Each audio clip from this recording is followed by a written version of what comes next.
ఆలీ గారికి జగన్మోహన్ రెడ్డి గారు ఒక బంపర్ ఆఫర్ ఇచ్చినట్టు తెలుస్తుంది. అది ఎంపీ టికెట్ నెల్లూరు నుండి ఆయన కన్ఫర్మ్ అయినట్టు కొన్ని వార్తలు అయితే రావడం చూస్తున్నాం.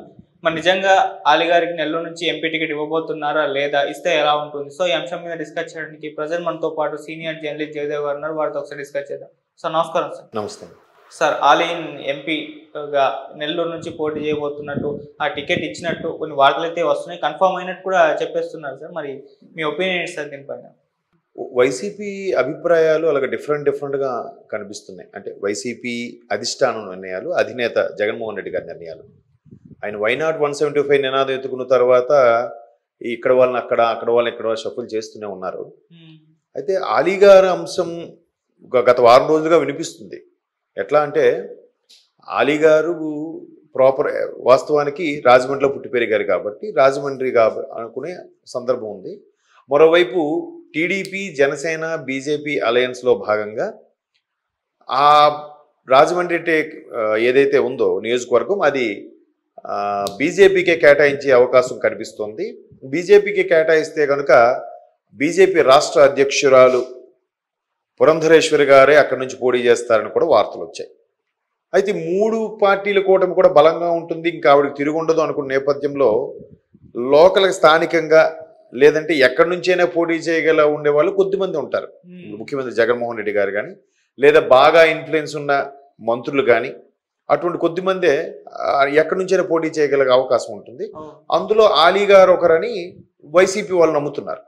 సో కాబట్టి స్థానికంగా రాజమండ్రి అని అనుకున్నారు. కానీ మీరు చెప్తున్న వార్తల ప్రకారం ఆయన అందరికీ తెలిసిన వ్యక్తి. ఎందుకంటే అంతకుముందు కూడా నంద్యాల సీటు సంబంధించి కూడా ఇలాగే ఆలీ గారి పేరు ప్రస్తావనలోకి వచ్చింది.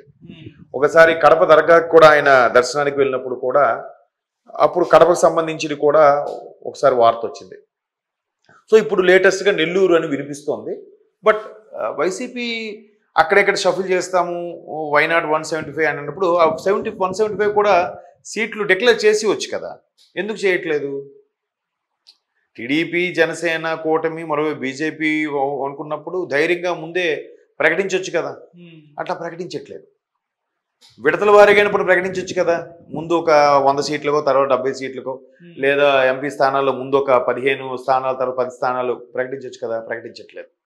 సో ఇప్పుడు నెల్లూరులో ఆలీ గారి అంశం తెర మీదకి వస్తుంది. మరోవైపు సొంత వైసీపీలో సొంత పార్టీలో వేమిరెడ్డి గారి పేరు కూడా బాగా వినిపించింది. ఆయన్ని అలిగి టీడీపీలోకి వెళ్ళిపోతున్నారన్న వార్తలు కూడా వినిపిస్తున్నాయి. గతంలో కూడా టీడీపీలోకి వెళ్ళారు. 2014లో పార్టీ అధికారంలోకి రాలేదు వైసీపీ. అప్పుడే వేమిరెడ్డి గారు చంద్రబాబు గారితో మంత్రాలు జరిపితే ఆయన ముందు పార్టీలోకి రండి, పని చేయండి, అప్పుడు చూద్దామన్నారట. సో ఈయనకి ఇమీడియట్గా కావాలి కాబట్టి ఏదో ఒకటి చేయాలనే ఉద్దేశంతో మొత్తానికి రాజ్యసభ ఎంపీగా వెళ్ళారు. బట్ ఇప్పుడు లోక్సభ అభ్యర్థిగా కూడా అడుగుతున్నారు నెల్లూరు. సో అటువంటి వ్యక్తికి తప్పించి ఆలీ గారికి ఇవ్వడంలో మాత్రం మరి వైసీపీ ఉద్దేశం ఏంటో దీంట్లో రకరకాల కారణాలు కూడా కనిపిస్తున్నాయి. ఒకటి, వేమిరెడ్డి గారు వైసీపీ కోసం చాలా ఖర్చు పెట్టారు, చాలా కష్టపడ్డారు. అక్కడ పార్టీలో అభ్యర్థులకు కూడా తన వంతుగా నిలబెట్టి వాళ్ళకి అవసరమైన అన్ని రకాల సపోర్ట్లు ఇచ్చారు, పార్టీకి అవసరమైన సపోర్ట్ కూడా ఇచ్చారు. అట్లా ఇచ్చిన వ్యక్తికి కూడా ఎక్కడ సరైన గౌరవ స్థానం కల్పించబడలేదు అనేది, చిన్న నిర్లిప్తతో ఉన్నారు అనేది ఒక వార్త. అది ఇప్పుడు అదే వేమిరెడ్డి గారు మరలా ఇప్పుడు టీడీపీలోకి మరలా వెళ్ళబోతున్నారు అని కూడా తెలుస్తుంది. మరి టీడీపీలోకి వెళ్తే సీట్ దొక్కుతుందా, సీట్ ఇస్తారా ఎవరనేది కూడా క్వశ్చన్ మార్కే. ఇప్పటికే టీడీపీ జనసేన అలయన్స్ లో భాగంగా సమన్వయ కమిటీలు వేసి ఏ నియోజకవర్గం నుంచి అయితే ఈ అభ్యర్థి గెలిస్తే బాగుంటుంది అనుకుని ఇంకా ఒక కొలిక్కి రాని నేపథ్యంలో టీడీపీ జనసేన అలయన్స్ తో పాటు బీజేపీ కూడా కలవబోతుందని మరొక వార్త. ఆల్మోస్ట్ ఆల్ 80 to 90% ఓకే అయిపోయిందని కూడా చెప్తున్నారు. ఈ 22 మంగళవారం బుధవారాల్లోనే ప్రధాని గారు నుంచి మళ్ళీ ఫోన్ రావచ్చు, చంద్రబాబు గారు వెళ్ళొచ్చు అని కూడా వార్తలు వస్తున్నాయి. అది కాకపోతే ఈ మంత్ ఎండింగ్కి ప్రధాని గారే ఆంధ్ర వచ్చే అవకాశాలు ఉన్నాయి, వైజాగ్ వస్తున్నారు అన్నట్టు కూడా వార్తలు కొన్ని వినిస్తున్నాయి. సో అలాగైతే బీజేపీ కూడా ఈ జనసేన టీడీపీ కూటమిలో యాడ్ అవుతుంది. అలా యాడ్ అయినప్పుడు ఇంకాస్త టఫ్ అవుతుంది కదా. ఈ బీజేపీ కూడా కొన్ని సీట్లు కేటాయించాలి బేస్డ్ ఆన్ వాళ్ళ పర్సంటేజ్ ప్రకారం, వాళ్ళకి ఓటింగ్ పర్సంటేజ్ ఎంత ఉంది ఏంటని. లేదంటే సెంట్రల్లో ఒక పవర్ ఉండాలి, సెంట్రల్లో ఒక ఇది ఉండాలి. కాబట్టి రేపు పొద్దున ఎన్డీఏ గవర్నమెంట్ మరలా వస్తే ఎన్డీఏ కూటమిలో వీళ్ళు కూడా భాగస్వామ్యం అయితే వీళ్ళకి కూడా రేపు పొద్దున కేంద్ర మంత్రి పదవులు వచ్చే ఛాన్సెస్ ఉన్నాయి. అలాంటి సందర్భంలో వాళ్ళకి కొన్ని ప్రముఖ స్థానాలు బీజేపీ డిమాండ్ చేయొచ్చు, వాళ్ళకి ఇస్తారు. ఇచ్చినప్పుడు నెల్లూరు ఎవరు ఎవరి కోటాలో ఉంటుందో కూడా తెలియట్లేదు కదా. సో అదొక టెన్షన్ ఉంది. కాబట్టి వేమిరెడ్డి గారు అడుగు టికెట్కి అలీ గారికి ఇచ్చారా, కన్ఫర్మ్ అయిందా అనేది ఇంకా పూర్తి స్థాయిలో ఎక్కడ డిక్లేర్ చేయబడలేదు వైసీపీ ప్రభుత్వం నుంచి, అదే వైసీపీ పార్టీ నుంచి. బట్ మీరు అంటున్న దాని ప్రకారం చూస్తే అలీ గారు కొద్దిగా సినిమా ఇండస్ట్రీకి చెందిన వ్యక్తి, పైగా ఎవరితోనూ కూడా ఇబ్బందులు లేవు. ఈవెన్ పవన్ కళ్యాణ్ గారితో కూడా మంచి ఫ్రెండ్షిప్ ఉంది. పార్టీల పరంగా అభిప్రాయ భేదాలు వచ్చాయి, ఈయన ఒక పార్టీ ఆయన ఒక పార్టీ అనుకుని. కానీ మిగతా అన్ని రకాలుగా కూడా ఎక్కడ అలీ గారికి ఎవరితో కూడా పెద్దగా ఇష్యూస్ ఉండవు ఇండస్ట్రీలు కూడా మీరు గమనిస్తే. సో అట్లాంటి వ్యక్తి కాబట్టి ఎక్కడి నుంచైనా పోటీ చేయించే ఇలాగా వైసీపీ ఆలోచిస్తే కనుక ఆయన కూడా సిద్ధమే. ఆయన చెప్పారు కదా, పార్టీ అధిష్టానం డిసైడ్ చేసుకుంటే, నిర్ణయం తీసుకుంటే నేను ఎక్కడి నుంచైనా పోటీ చేయడానికి సిద్ధమే అన్నట్టు కూడా చెప్పారు అలీ గారు. ఇప్పుడు ప్రతి ఒక్కరికి ఒక కోరిక ఉంటుంది. ఇప్పుడు వాళ్ళు బిజినెస్లు కానీ, యాక్టింగ్లో కానీ, లేదంటే మరొక వ్యవహారాల్లో ఉన్నా రాజకీయాల్లోకి రావాలి, సేవ చేయాలి, లేదంటే పార్లమెంట్లోకి వెళ్ళాలి, అధ్యక్ష అని అనాలి అని లాంటి కోరికలు కొన్ని ఉంటాయి. సర్వీస్ చేయాలని, మనం పుట్టి పెరిగిన ఊరికి ఏదో ఒకటి చేయాలి అని ఉంటాయి. సో అట్లాంటి బాబు ఉన్నప్పుడు వీనికి కూడా ప్రత్యక్ష రాజకీయాల్లో ఉన్నారు. ఆల్రెడీ సమ్ మైనార్టీ వింగ్కు, మైనార్టీ సెల్కు ఏదో మైనార్టీ పోస్ట్ ఏదో ఇచ్చినట్టు, నామినేటెడ్ పోస్ట్ ఇచ్చినట్టున్నారు వైసీపీ తరఫున అలీ గారికి. కాబట్టి ఆయన పోటీ చేస్తారని వార్త వస్తుంది. బట్ నెల్లూరు టికెట్ మీద చాలా మంది ఆశిస్తున్నారు వైసీపీలో కూడా. ఇప్పుడు అనిల్ కుమార్ యాదవ్ గారు కూడా ఆశించారనే టాక్ వచ్చింది. బట్ జగన్మోహన్ రెడ్డి గారి నిర్ణయం మేరకు ఆయన నర్సరావుపేటకు తీసుకెళ్లారు. బట్ వేమిరెడ్డి గారు ఒకరు, ఆ తర్వాత ఇప్పుడు అలీ గారి పేరు వినిపిస్తుంది. చూద్దాం, అంటే వాళ్ళ నిర్ణయాలు ఎలా ఉంటున్నాయంటే షఫుల్ చేసి ఇక్కడ వాళ్ళు అక్కడ వాళ్ళు ఇక్కడ చేస్తే గెలుస్తారనే ఆలోచనలో ఉన్నట్టున్నారు. ఎందుకంటే మొన్న ఉండవల్లి అరుణ్ కుమార్ గారు కూడా ఒక స్టేట్మెంట్ ఇచ్చారు, కేసీఆర్ గారు ఇక్కడ అభ్యర్థులను మార్చకపోవడం వల్లే ఓడిపోయారు, బట్ జగన్మోహన్ రెడ్డి గారు అభ్యర్థులను మార్చినా ఓడిపోతారు అన్నట్టు ఒక స్టేట్మెంట్ ఇచ్చారు. మార్చినా ఓడిపోతారు అనే దాన్ని పూర్తి స్థాయిలో మార్చకుండా కొన్ని మేజర్ పాయింట్లు మార్చి మరలా పార్టీ నుంచి వెళ్ళిపోయిన వెళ్ళి వెనక్కి తీసి బుజ్జగించి వాళ్ళనే పెట్టేలా ఆలోచన కూడా వైసీపీ కొంత చేస్తున్నట్టు కూడా వార్తలు వస్తున్నాయి. దానికి బెస్ట్ ఎగ్జాంపుల్ నిన్న మంగళగిరి ఎమ్మెల్యే మరలా ఆళ్ళ రామకృష్ణారెడ్డి గారు మళ్ళీ బ్యాక్ టు వైసీపీ.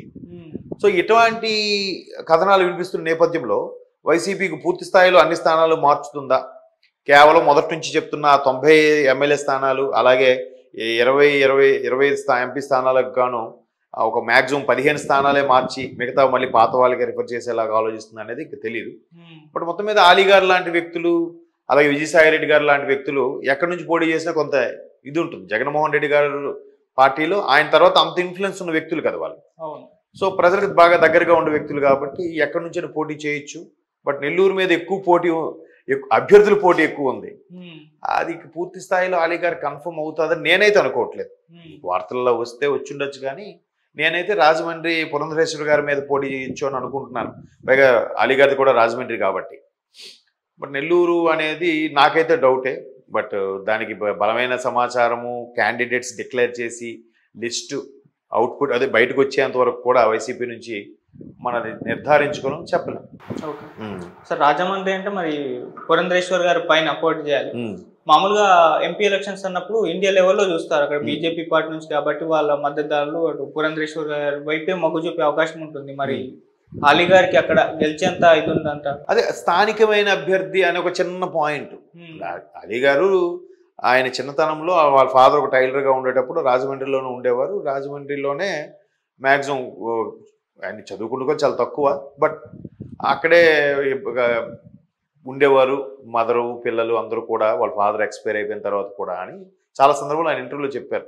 సో స్థానికుడు అనే ఒక చిన్న ఫీలింగ్ ఉంటుంది కదా. స్థానికుడు ఇప్పుడు జనరల్గా ఎలా ఉంటుందంటే షఫుల్ చేసేటప్పుడు కొంతమందికి ఒక ఫీలింగ్ ఉంటుంది. ఎట్లా అంటే ఎక్కడ నుండో వచ్చి వీడు మా మీద పెడితే మేము వీడు ఓటేయాలా, వీడు మా జిల్లావాడే కాదు, వీడు మా ఊరుడే కాదు అనే ఫీలింగ్స్, ఈగోస్ చాలామంది ఓటర్లకు ఉంటుంది. అది కాదు వచ్చినప్పుడు ఖచ్చితంగా ఈయన మన స్థానికుడే, పర్లేదు ఎక్కడ వాడే కదా ఓకేలే అని కొంత ఫేవరిజం ఉంటుంది కదా. కాబట్టి సినిమాకి సంబంధించిన నటుడు కాబట్టి అవ్వచ్చు అని ఒక చిన్న ఇది. మరోవైపు పురంధరేశ్వరి గారు కూడా సినిమా నేపథ్యం ఉన్న కుటుంబం నుంచి వచ్చిన ఆవిడే, ఎన్టీ రామారావు గారు అమ్మాయి కాబట్టి. సో రేపొద్దున క్యాన్వాసింగ్లో కూడా ఈ ఫేవర్గా ఎవరినైనా తీసుకొచ్చారనుకోండి సినిమాకి సంబంధించిన వాళ్ళు, టీడీపీకి సంబంధించిన కానీ, బీజేపీకి సంబంధించిన కానీ, జనసేనకు సంబంధించిన, అక్కడ అలీ గారికి పోటీగా వెళ్ళి పెట్టినట్టు ఉంటుందన్న ఆలోచన, మరి ఇంకా ఇతర ఆలోచనలో తెలియదు. కానీ పురంధరేశ్వరి గారికి అక్కడ నుంచి కన్ఫర్మ్ అంటున్నారు. ఒకవేళ అలాగానైతే ఇంకా ప్రత్యామ్నాయం ఇంకేం లేదు. అలీగారు ఒక్కరే కనిపిస్తున్నారు, స్థానికుడు, పైగా ఎంతో కొంత ఎవరితో కూడా వివాదాలు ఇవి లేని వ్యక్తి కాబట్టి ఆయన ఒక్కడే కనిపిస్తున్నాడు. సో అందుకు రాజమండ్రి అయితే బెటర్ అని నా ఫీలింగ్. బట్ నెల్లూరు అనే వార్తలు కూడా చెప్పలేం. వైసీపీ అధిష్టానం ఎటువంటి నిర్ణయం తీసుకుంటే దానికే కట్టుబడి ఉంటా అన్నారు కాబట్టి ఒక నెల్లూరు అయితే నెల్లూరు, నంద్యాల అయితే నంద్యాల, రాజమండ్రి అయితే రాజమండ్రి ఇచ్చి అలీగారు పోటీ చేయొచ్చు. ఎక్కడి నుంచి పోటీ చేసినా ప్రభుత్వ వ్యతిరేకత కొంత ఉంది కాబట్టి ఎట్లా ఉంటుంది అనేది చెప్పలేం.